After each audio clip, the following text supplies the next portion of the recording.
Aujourd'hui, OpenBridge, cabinet de conseil en management, organisation et système d'information, présente l'entreprise 2.0. Aujourd'hui, l'entreprise 2.0. Le principe qui est au cœur de l'entreprise 2.0, c'est que le tout est supérieur à la somme des parties. Qu'est-ce que ça veut dire?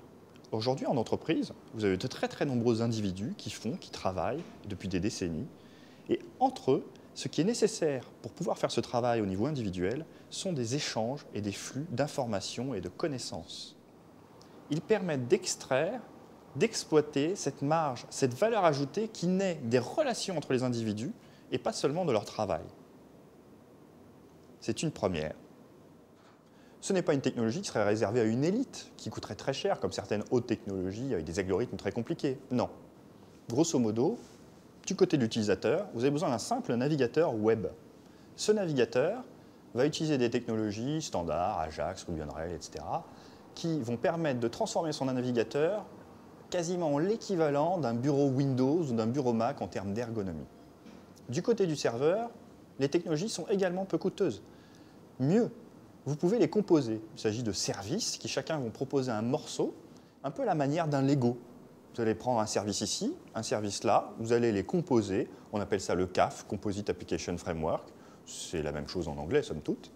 Grâce auquel vous allez créer sur un portail personnalisé la collection de ces nouveaux services qui vous sont utiles à vous.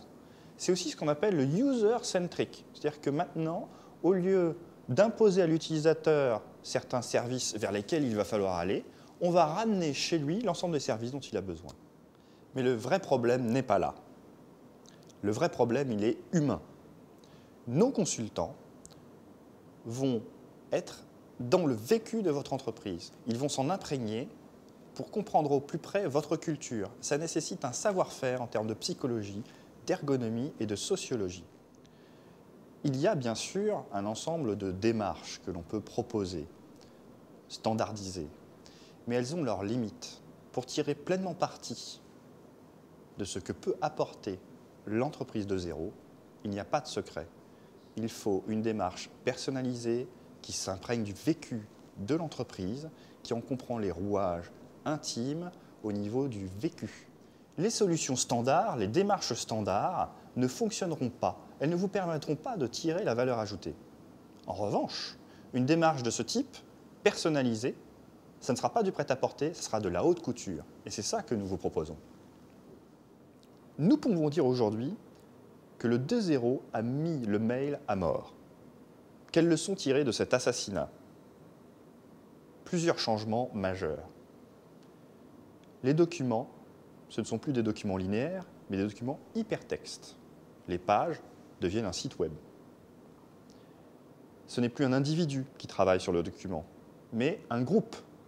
Et il ne travaille pas séquentiellement, mais en simultané. Nous pourrions multiplier les exemples. Ce qui est important, c'est de les illustrer. Chez OpenBridge, nos consultants, quand ils vont chez le client, ils ne sont plus seuls. S'ils ont une question, il leur suffit de la poser et ils ont accès à l'ensemble de la communauté d'OpenBridge et de ses experts qui vont tout de suite y répondre. Il a un problème, il trouvera immédiatement une solution, soit sur les bases partagées, soit par une communication simultanée avec quelqu'un qui est expert de la question qu'il se pose. A l'inverse, s'ils ont quelque chose à apporter, il leur suffit de l'envoyer et en temps réel, l'ensemble des membres de la communauté est mis au courant et peut en profiter. OpenBridge, c'est un peu comme une forêt. Quoi qu'il s'y passe, tous les habitants sont au courant. Et cette forêt s'agrandit de jour en jour. À très bientôt.